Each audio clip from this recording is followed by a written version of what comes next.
jangan pernah sholat karena orang.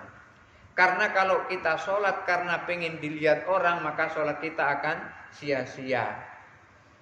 Bapak sholat karena ada orang, sholatnya sia-sia. Ibu sholat karena ada orang, sholatnya sia-sia. Kakek sholat karena ada orang, sholatnya sia-sia. Nenek sholat karena ada orang, kalau nggak ada orang nggak sholat, maka sholatnya sia-sia. Maka tarkul amali li ajlin nasi riyaun wal amalu li ajlin nasi syirkun.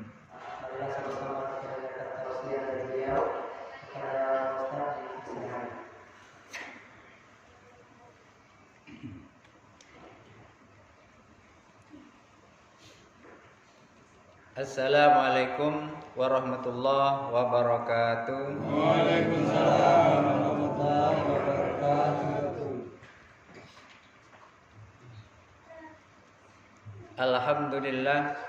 Alhamdulillahi nasta'inuhu wa nastaghfiruh wa na'udzu billahi min syururi anfusina wa min sayyiati a'malina may yahdihillahu fala mudhillalah wa may yudlilhu fala hadiyalah. Allahumma shalli ala sayyidina Muhammad wa ala ali sayyidina Muhammad.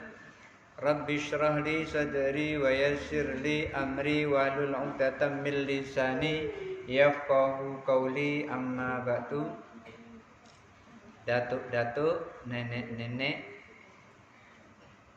nyai-nyai, kakek-kakek. Datuk-datuk itu nyai-nyai ya. Datuk-datuk, nyai-nyai, kakek-kakek, nenek-nenek. Datuk, nyai, kakek, nenek. Kalau datuk, nenek, kakek, nyai agak nggak cocok. Jadi datuk-datuk, nyai-nyai, kakek-kakek, nenek-nenek yang alhamdulillah hari ini masih Allah berikan kesehatan. Amin Allahumma amin. Alhamdulillah. Tadi subuh semuanya sholat kan? Iya. Nenek-nenek juga sholat subuh tadi? Sholat, alhamdulillah. Jangan sampai tidak sholat, ya. Karena awalu ma yuhasabu bihil abdu yaumal qiyamati as-sholah. Yang pertama sekali di hari kiamat itu nanti dihitung, itu adalah sholatnya. Banyak sodakohnya, banyak zikirnya, banyak sholat sunnahnya, tapi sholat 5 waktu tidak ia lakukan, semuanya jadi sia-sia. Yang menyebabkan amal kita itu dihitung oleh Allah adalah sholat. Kalau sholat kita abaikan, sebanyak apapun kita sodakoh, sebanyak apapun kita wirid, sebanyak apapun kita zikir, kita berbuat baik apa saja, kalau sholat kita tinggalkan, maka nanti yang lain akan diabaikan oleh Allah. Makanya saya tanya, tadi subuh sholat kan? Sholat, walaupun terlambat, yang penting sholat. Kenapa? Karena sholat subuh itu adalah wajib bagi orang yang bangun pada saat itu. Tapi kalau orang pada saat subuh tidak bangun, maka dia belum ada kewajiban melakukan sholat subuh. Kakek bangun jam 6:30, dari jam 4 itu memang tidak bangun sama sekali. Dari jam 4 itu nggak bangun sama sekali. Maka antara jam 4 sampai jam 6:30 itu kakek nggak ada kewajiban sholat. Kenapa? Belum bangun. Macam mana caranya sholat kalau masih ngiler? Maka wajibnya sholat kalau sudah bangun. Maka kalau subuh jam berapapun bangunnya, maka saat itulah kemudian langsung mengambil air wudhu, kemudian terus sholat. Begitu bangun jangan langsung sholat. Kakek malam begadang, kemudian paginya bangun jam 6:30 atau bangun jam 7:30, langsung sholat. Jangan, ambil air wudhu dulu baru sholat. Kenapa? Kalau tidak berwudu, sholatnya jelas tidak sah. Maka yang pertama sekali yang dihitung nanti di hari kiamat, apapun amal kita, sebanyak apapun perbuatan kita, ikhlas karena Allah. Kalau nggak sholat, sia-sia amal kita. Untuk itu, mari kita jaga sholat kita. Dulu pernah Nabi waktu subuh, itu subuhnya kesiangan. Karena kelelahan Rasulullah SAW, sebetulnya Allah memberikan contoh kepada kita melalui Rasulnya. Bagaimana kalau seandainya kita terlambat subuh itu sholat. Kalau seseorang terlambat subuh itu sholat, dicontohkan oleh Rasul. Rasul begitu bangun, langsung mengambil air wudhu, tetapi tidak sholat pada saat itu di wadi, di lembah itu tidak sholat. Cari tempat yang lain, kemudian Rasulullah ambil air wudhu baru sholat, padahal matahari sudah naik. Artinya apa? Artinya kita ketika pagi-pagi itu kita bangun jam 6:30 umpamanya, waktu subuh sudah habis, tapi kita bangunnya memang waktu 6:30 itu tadi, maka Allah kasih waktu sholat subuh kita adalah 6:30 itu. Untuk itu 6:30 itulah kita harus ambil air wudhu kemudian sholat. Jangan aduh ini sudah 6:30, gak bisa dong aku sholat. Jangan pernah berpikir seperti itu. Jam 6:30 itulah Allah kasih kesempatan kita untuk melakukan sholat. Jam 4:30 kita belum dikasih waktu sholat, karena jam 4:30 belum masuk waktu sholat. Jam 4 kita tidak boleh sholat subuh karena kita memang belum masuk waktu sholat subuh. Maka begitu sholat subuh datang kita masih tidur, kita juga belum dikasih waktu sholat subuh oleh Allah. Kapan dikasih waktunya? Pada saat kita sudah bangun. Untuk itu kalau terlambat, langsung ambil air wudhu kemudian sholat subuh. Gak usah pedulikan orang. Jangan sampai kita malu sholat karena orang. Ketika kita malu sholat karena orang, berarti sholat kita itu bukan karena Allah. Sholat itu karena orang. Jangan pernah sholat karena orang. Karena kalau kita sholat karena pengen dilihat orang, maka sholat kita akan sia-sia.